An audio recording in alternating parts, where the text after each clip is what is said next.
മലയാളത്തിൻ്റെ ശ്രീ മാഞ്ഞു പ്രിയപ്പെട്ട ശ്രീനിവാസൻ. ആക്ഷേപഹാസ്യത്തിൻ്റെ സാധ്യതകൾ സൂക്ഷ്മമായി തന്നെ ഉപയോഗിച്ച ശ്രീനിവാസൻ അദ്ദേഹത്തെ അവസാനമായി ഒന്ന് കാണുവാൻ മമ്മൂട്ടിയും മോഹൻലാലും സത്യനന്ദിക്കാടും അടക്കമുള്ള ഒരു വലിയ താരനിര മലയാള സിനിമ ഒന്നടങ്കം തന്നെ അവിടേക്ക് ഒഴുകി എത്തുകയാണ്. മലയാളിക്ക് ദാസനെയും വിജയനെയും ഒരിക്കലും മറക്കാൻ കഴിയില്ല. ദാസനും വിജയനും മലയാളിയുടെ നിത്യജീവിതത്തിൻ്റെ ഭാഗമായിരുന്നു.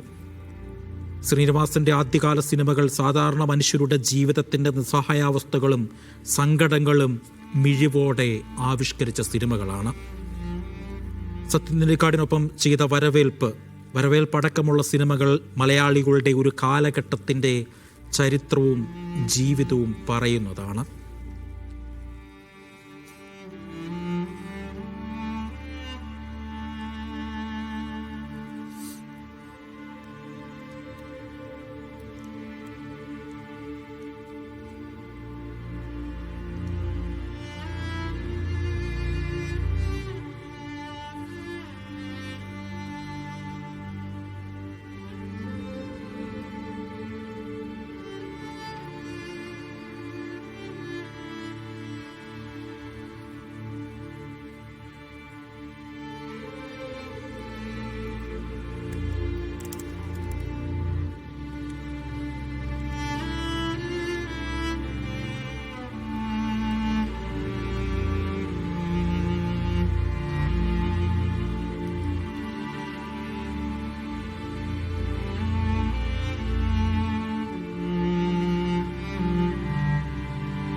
എം കെ ഷുക്കൂറുണ്ട് വിവരങ്ങൾ നൽകാനായി.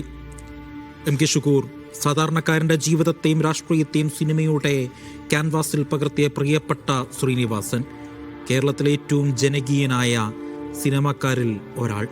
ആ സിനിമാക്കാരനെ എങ്ങനെയാണ് എറണാകുളം ടൗൺ ഹാളിൽ പൗരാവലി യാത്രയാക്കുന്നത്? അജി, എറണാകുളം ടൗൺ ഹാളിൽ നിരവധി പേർ ഇപ്പോൾ അദ്ദേഹത്തിന്റെ മൃതദേഹം കാണാനായി വരിയിൽ കാത്തു നിൽക്കുകയാണ്. അല്പം മുമ്പ് മമ്മൂട്ടിയും മോഹൻലാലും എത്തിയതോടുകൂടി കുറച്ചുകൂടി ജനക്കൂട്ടം അദ്ദേഹത്തിന്റെ അന്ത്യോപചാര ചടങ്ങുകൾക്കായി എത്തുന്ന ഒരു കാഴ്ചയുണ്ടായി.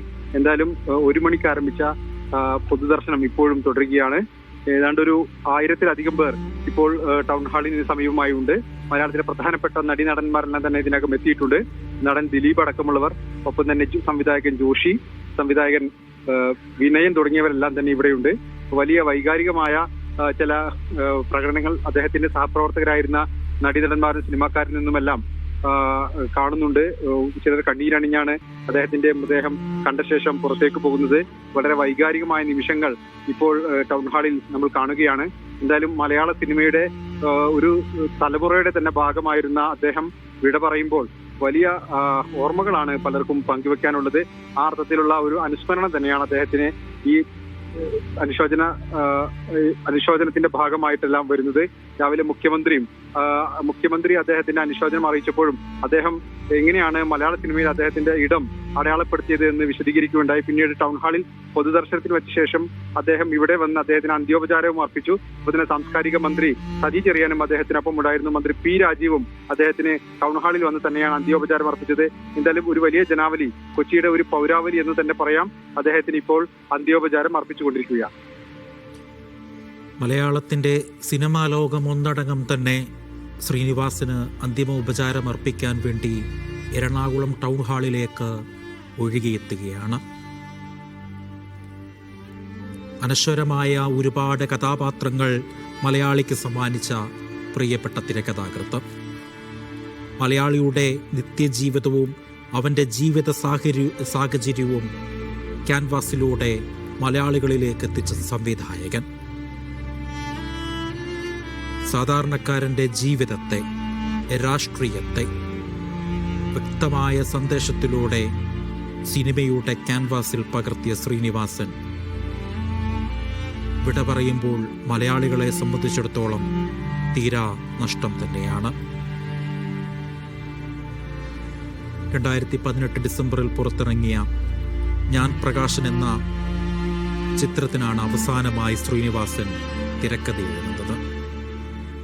ഞാൻ പ്രകാശനിലും മലയാളിയുടെ 20-ാം നൂറ്റാണ്ടിലെ ജീവിതത്തിൻ്റെ നൈർമല്യങ്ങളെ വ്യക്തമായി തന്നെ എഴുതി വച്ചിട്ടുണ്ട്. അഭിനയരംഗത്ത് മികച്ച വേഷങ്ങളിലൂടെ മലയാളികളുടെ മനസ്സിൽ ഇടം പിടിച്ച പ്രിയപ്പെട്ട ശ്രീനി. മഴ പെയ്യുന്നു മദ്ദളം കൊട്ടുന്നു എന്ന ചിത്രത്തിലെ എം.എ. ധവാൻ, ചിദംബരം എന്ന് പറയുന്ന സിനിമയിലെ മുനിയാണ്ടി, നാടോടിക്കാറ്റിലെ വിജയൻ, പൊന്മുട്ടയിടുന്ന താറാവിലെ സ്വർണ്ണപ്പണിക്കാരൻ, പാവം പാവം രാജകുമാരനിലെ സാധാരണക്കാരനായ പാരൽ കോളേജ് അധ്യാപകൻ, വടക്ക് നോക്കി യന്ത്രത്തിലെ തളത്തിൽ ദിനേശൻ, തേന്മാവിൽ കൊമ്പത്തിലെ അപ്പക്കാള, ഉദയനാണ് താരത്തിലെ സരോജ് കുമാർ തുടങ്ങിയ നിരവധി വേഷങ്ങൾ ശ്രദ്ധേയമായി. 1995 പുറത്തിറങ്ങിയ മഴയെത്തും മുൻപേയും 1991 പുറത്തിറങ്ങിയ സന്ദേശം എന്ന ചിത്രങ്ങൾക്ക് സംസ്ഥാന ചലച്ചിത്ര അക്കാദമിയുടെ അവാർഡും പ്രിയപ്പെട്ട ശ്രീനിവാസൻ നേടിയിട്ടുണ്ട്.